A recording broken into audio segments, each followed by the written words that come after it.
Hello guys, welcome to this lecture time dilation. In the last lecture, we derived the Lorentz transformation equations as x dash equal to x minus vt upon under root 1 minus v square by c square, t dash equal to t minus xv upon c square upon under root 1 minus v square by c square, y dash equal to y and z dash equal to z. तो इन equations में हम clearly देख रहे हैं कि हमने S dash frame के coordinates को एस फ्रेम के कोऑर्डिनेट्स में एक्सप्रेस किया है. Means X dash Y dash Z dash और टी डैश को X Y Z and T में एक्सप्रेस किया है. Similarly in inverse Lorentz transformation equations में हम एस फ्रेम के कोऑर्डिनेट्स को एस डैश फ्रेम के कोऑर्डिनेट्स में एक्सप्रेस करते हैं as X equal to X dash plus V T upon under root 1 minus we square by C square, T equal to T dash plus X V by C square upon under root 1 minus we square by C square, y equal to Y dash and z equal to Z dash. तो अगर हम Lorentz transformation equations and inverse Lorentz transformation equations को compare करें तो हम देखेंगे हमने v को माइनस वी से रिप्लेस किया है. क्यों? क्योंकि अगर हम S dash frame suppose S frame के रेस्पेक्ट में प्लस एक्स एक्सिस के अलॉन्ग मूव कर रहा है विद वेलोसिटी v, तो अगर हम एस डैश फ्रेम से देखें तो मैं S frame minus X axis के अलॉन्ग v वेलोसिटी से मूव करता हुआ दिखाई देगा. मीन्स क्या हो गया? Direction opposite. तो that's why we replace the v with minus v. अब इन लोरेंट्ज ट्रांसफॉर्मेशन इक्वेशंस की हेल्प से टाइम डायलेशन को डेराइव करेंगे. Suppose s is an inertial frame of reference and s dash is another inertial frame of reference moving with velocity v along the x axis. तो s frame में coordinates क्या होंगे? x, y, z and t. और s dash frame में क्या होंगे? x dash, y dash, z dash and t dash. Suppose there are two clocks, one in s dash frame means one clock is moving with velocity v and one is at rest. Means second ये clock क्या है? s frame में. तो S dash frame में अगर हम to ticks के बीच का अगर टाइम डिफरेंस देखें बिटवीन एनी टू टिक्स, मतलब सक्सेसिव टिक्स नहीं है, तो एक टाइम आप मान सकते हैं कि t1 डैश पर है, दूसरा आपका t2 डैश पर टिक हुई है, तो दोनों के बीच का डिफरेंस क्या हो जाएगा? t2 dash minus t1 dash. And suppose in S dash frame this is equal to t0. Similarly in S frame this is equal to t2 minus t1. And applying the inverse Lorentz transformation equation, t equal to t dash plus xv by c square upon under root 1 minus v square by c square. If t equal to this, then t1 equal to t1 dash plus xv by c square upon under root 1 minus v square by c square, and t2 equal to t2 dash plus xv by c square upon under root 1 minus v square by c square. Now, if we put these values in equation 2, then it becomes t equal to t2 dash plus xv by c square upon under root 1 minus v square by c square minus t1 dash plus xv by c square upon under root 1 minus v square by c square. Denominators are same, तो हम क्या करेंगे? इसे common ले लेंगे. तो ये क्या हो जाएगा? t equal to t2 plus x by C square t1 dash minus t1 dash plus x by C square upon under root 1 minus we square by C square. X by C square is cancelled with the x by C square, so it becomes t equal to t2 minus t2 dash minus t1 dash upon under root 1 minus v square by c square. And from equation first, t2 dash minus t1 dash equal to t naught. So t equal to t naught upon under root 1 minus v square by c square. This is the expression for time in s frame is t, and in s dash frame is t naught. And we know that v square by c square is always less than 1 as v is always less than c. तो अगर v square by c square less than 1 होगा तो 1 minus we square by C square v क्या होगा आपका? Less than 1. और अगर किसी क्वांटिटी को लेस देन 1 क्वांटिटी से आप डिवाइड करेंगे तो जो प्रोडक्ट आएगा वो उस क्वांटिटी से ज़्यादा आएगा. मीन्स अगर मैं 8 को 2 से डिवाइड करूँ तो प्रोडक्ट 4 आता है, रिजल्टेंट 4 आएगा. लेकिन अगर 8 को 0.5 से डिवाइड करूं तो रिजल्टेंट क्या आएगा? 16. And 16 is greater than 8. Similarly here t not is divided by A quantity which is less than 1, तो जो रिजल्टेंट आएगा वो t, तो क्या होगा? t नॉट से ज़्यादा होगा. Means t is always greater than t not.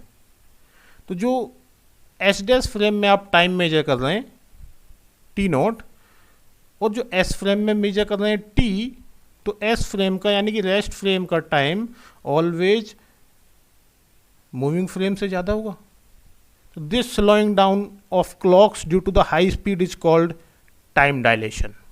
इसे हम कुछ ऐसे भी समझ सकते हैं कि सपोज अर्थ पे एक क्लॉक है जो कि रेस्ट में, और एक स्पेसशिप है, दूसरी क्लॉक इस स्पेसशिप में, और हमारी क्लॉक के अकॉर्डिंग 1 आवर के लिए स्पेसशिप रोटेट करके आता है वापस अर्थ पर।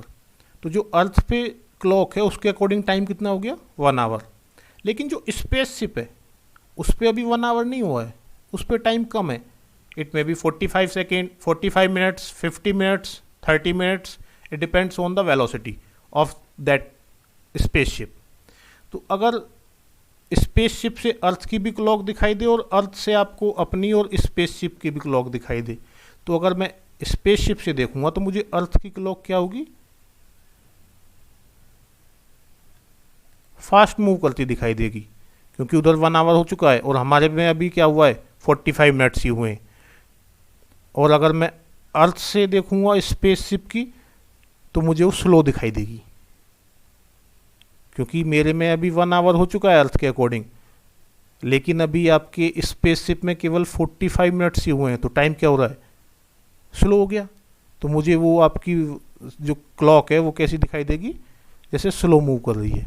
तो और जैसे जैसे टाइम आप इंक्रीज करेंगे ये आपका उतनी स्लो होती जाएगी। और स्लो मतलब ये नहीं है कि केवल क्लॉक ही स्लो हो रही है, वहाँ के अकॉर्डिंग टाइम ही इस अकॉर्डिंग मूव कर रहा है कि आपको अर्थ से वो आपको स्लो दिखाई देगा। Consequences of time dilation. One of the strangest consequence of time dilation is the twin paradox. Twin paradox. अभी जरा उसको समझते हैं. We know that according to the time dilation, t equal to t naught upon under root 1 minus v square by c square. Suppose ये twin sisters हैं, Shubhangi and Shaurya, दोनों की as कितनी है, 18 ईयर्स। अब आपकी शौर्या स्पेसशिप में बैठ के चली जाती है 0.9 सी स्पीड से 20 ईयर्स के लिए। मीन्स स्पेसशिप में जो टाइम है वो कितना हो गया, 20 ईयर्स। तो जब वो 20 ईयर्स बाद आएगी 0.9 सी स्पीड से मूव करके, तो शौर्या की एज कितनी हो जाएगी, पहले 18 थी, 20 और ऐड हो गया 38। लेकिन अर्थ के अकॉर्डिंग टाइम क्या होगा, टी। मीन्स ये जो टी नोट है 20, ये किसके अकॉर्डिंग है, शौर्या के। और अर्थ के अकॉर्डिंग टाइम कितना होगा, टी। तो हम यहाँ टी इस फॉर्मूले की हेल्प से अगर कैलकुलेट करें तो 20 अपॉन 1 माइनस 0.9 सी इसकी स्पीड है अपॉन सी स्क्वायर अंडर रूट। तो यहाँ से कैलकुलेट करके टी की वैल्यू कितनी आती है, 45.88 ईयर्स, मीन्स अप्रोक्सीमेट 46 ईयर्स। तो अकॉर्डिंग टू शुभांगी अर्थ पे कितना ईयर्स निकल गया, 46। तो आपकी शुभांगी की एज कितनी हो गई, 63.88, अराउंड 64 ईयर्स। और आपकी शौर्या की एज कितनी हुई, 38 ईयर्स। जबकि स्टार्टिंग में दोनों की कितनी थी, दोनों क्या थी, ट्विंस, 18 ईयर्स। तो that is called twin paradox. तो इसका मतलब ये नहीं है कि स्पेसशिप में मूव करने से आपका केवल क्लॉक ही स्लो होगी, वहाँ पर सारा प्रोसेस ही स्लो हो जाएगा। अभी आप देख रहे हैं कि शौर्या की एज कितनी है, केवल 38 ईयर्स, जबकि शुभांगी कितनी हो गई है, अराउंड 64 ईयर्स। और it depends on the velocity of the spaceship. अगर हम वेलोसिटी और इंक्रीज कर देंगे तो ये इन दोनों का डिफरेंस और ज़्यादा बढ़ जाएगा, जो एज का डिफरेंस है। सपोज आपने वेलोसिटी को इंक्रीज करके कितना कर दिया है, वेलोसिटी ऑफ लाइट के equal, means v equal to C. तो यहाँ से अगर मैं टाइम कैलकुलेट करूँ तो t की वैल्यू कितना आ जाएगा, इनफाइनाइट। इनफाइनाइट मीन्स सपोज ये ट्विंस, फिर से मैंने शुभांगी और शौर्या लिए, और शौर्या आपकी स्पेसशिप में बैठ के सी स्पीड से 1 आवर के लिए घूमने चलेगी, वापस आ गई 1 आवर के बाद। तो शुभांगी के लिए टाइम कितना होगा, इनफाइनाइट। इनफाइनाइट 1 आवर, मतलब यहाँ पे हो सकता है सेंचुरी निकल जाए, पूरी एक सदी निकल गई हो, मीन्स पूरा एक युग निकल गया हो। तो 1 आवर के लिए अगर मैं एक युग देखूँ तो वो क्या हो जाएगा, इनफाइनाइट टाइम। अब एक युग निकल गया तो हो सकता है जब तक शौर्या वापस आई, यहाँ से मानव जाति खत्म हो गई हो और उसे डायनासोर मिले, फिर आगे आगे क्या होगा, आगे आगे शौर्या और पीछे पीछे डायनासोर। इस टाइम डायलेशन को हम ग्राफ से भी समझ सकते हैं। This is the graph between t upon t naught and speed c. Speed in terms of c means this is 0.1, this is 0.1c, 0.2c, 0.3c and this is equal to c. तो starting में देख रहे हैं when c equal to 0 t upon t naught equal to 1, it means t equal टू t नोट. तो दोनों frame में टाइम क्या होगा, सेम. और हम यहाँ पे क्लियरली देख रहे हैं कि 0.1 तक यानी 0.1c तक इन दोनों टाइम में कोई डिफरेंस नहीं है, जबकि 0.2 तक भी कोई ज़्यादा डिफरेंस नहीं है, सेम है करीब. उसके बाद से धीरे धीरे दोनों में डिफरेंस इंक्रीज होना स्टार्ट हो जाता है और around 0.85 t equal to t naught कितना हो गया 2. मीन्स जो टाइम अर्थ पे हो गया वो आपका स्पेसशिप से डबल हो जाएगा अगर आपका स्पेसशिप 0.85c वेलोसिटी से मूव करेगा.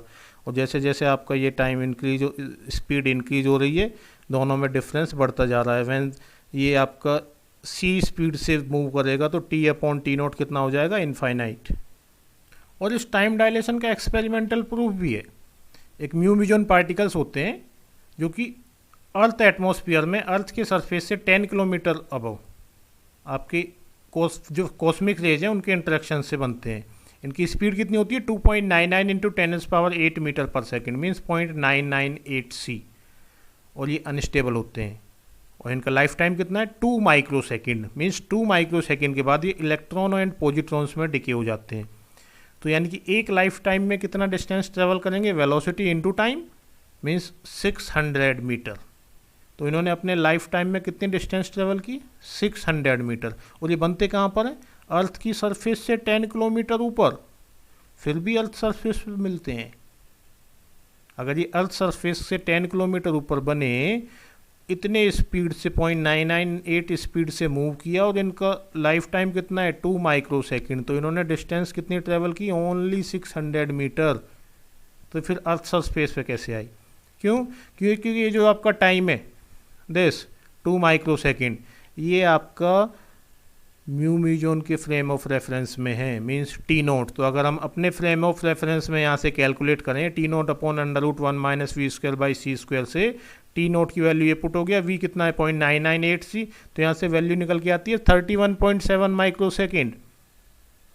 मीन्स हमारे रेफरेंस में इसका लाइफ टाइम कितना है 31.7 माइक्रो सेकेंड. तो अगर मैं इससे डिस्टेंस निकालूं इतने टाइम में कितनी डिस्टेंस ट्रेवल की, तो कैलकुलेट होके आती है approximate 9.5 kilometre, which is very near to the 10 kilometre. तो इसलिए वो आपका अर्थ सरफेस पे भी मिलते हैं. This is the experimental proof of time dilation. Okay guys, thank you. In the next lecture we will discuss about the variation of mass with velocity.